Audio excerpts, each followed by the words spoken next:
ఈ 10 ఇయర్స్‌లో మా మదర్ చనిపోవడం, ఫాదర్ చనిపోవడం, అధికారం మంత్రి పదవి అనుభవించడం, ప్రతిపక్షం చూడడం, ఓటమి చూడడం, గెలుపు చూడడం, మళ్ళీ ప్రజల్లో ఆదరణ చూడడం, ఇవన్నీ కూడా నాకు ఈ 11 ఇయర్స్‌లో పూర్తి స్థాయిలో జీవితము ఫేస్ చేశారు. నేర్పించేసింది.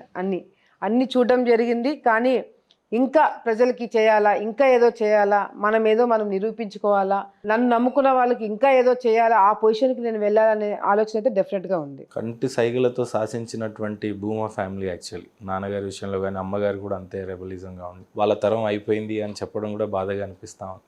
ముగ్గురు పిల్లలు ఇప్పుడు మీరు మీ మీద కొంత బాధ్యతలు అయితే ఉంటాయి. వాళ్ళ ఆశయాలను ఏ రకంగా ముందుకు తీసుకెళ్తారంటే ఏం చెప్తారు? అన్ని విధాలుగా అండి.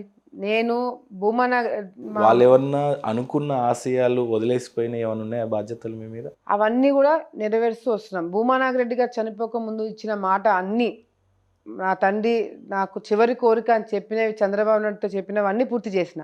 ఉమ్, అది 10,000 మందికి అంటే 11,000 మందికి ఇల్లు కట్టించినాం. తాగునీటి సమస్య ఇంటింటికి కొలాయి ఇప్పించినాం. లోన్లు ఇప్పించినాం, రోడ్లు వేసినాం, అన్నీ ప్రతి ఒక్కటి టిడ్కో ఇల్లు ప్రతి ఒక్కరికి ఇప్పించినాం. మా నాన్న రోడ్ వైడనింగ్, నంద్యాలలో మీరు రోడ్ వైడనింగ్ అనేది పెద్ద సమస్య అది. ఎవరు ఒప్పుకోలేదు. ఆ రోజు ఎవరు ఒప్పుకోలేదు. అట్టు దాంట్లో ప్రధానంగా పెద్దవాళ్ళ తలకాయలు ఉండటం ప్రధానం. ఎవరు ఆ రోజు మంత్రులుగా వచ్చి కూర్చున్న వాళ్ళందరూ భయపడ్డారు. లక్కీగా ఒక డిఎస్పీ ఉండే ఏడుకొండల రెడ్డి, ఆయన నాకు మిత్రుడు అయ్యాడు ఏదో ఒక రకంగా. నాన్నగారి గురించి చాలా గొప్పగా చెప్పేవాళ్ళు ఈ రోడ్ విషయంలోనే ఆయన. అవును, అవును. ఉమ్, సో ఆ రోజు మేము రోడ్ వైడనింగ్ చేస్తున్నప్పుడు కూడా బిల్డింగ్లు కూల్చేస్తుంటే ఆ బిల్డింగ్ ఓనర్లు బయటకు వచ్చి మాకు దండలేసి స్వీట్లు తినిపించినారు నాకు.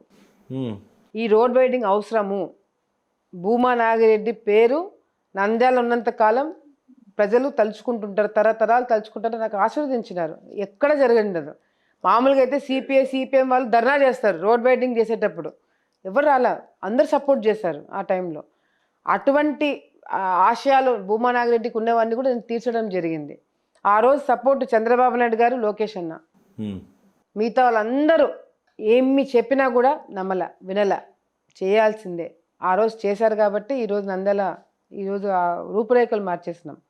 శోభా నాగిరెడ్డి గారికి ఒకటే, ఆలగడ్డని అభివృద్ధి చేయాలా, ఆలగడ్డలో ఇది ఉండాలా, ఆలగడ్డలో హాస్పిటల్ 100 బెడెడ్ రావాలా, ఆలగడ్డలో ప్రతి ఒక్క గ్రామంలో ఇల్లు ఉండాలా, రోడ్లు ఉండాలా, హాస్పిటల్ ఉండాలా, స్కూల్ ఉండాలా.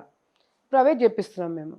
సో ఆలగడ్డ అసలు వీళ్ళిద్దరు ప్రపంచం, ఆలగడ్డ నంద్యాల జిల్లా తప్ప బయట ప్రపంచం గురించే వాళ్ళకి తెలియదు, మా అమ్మకైతే.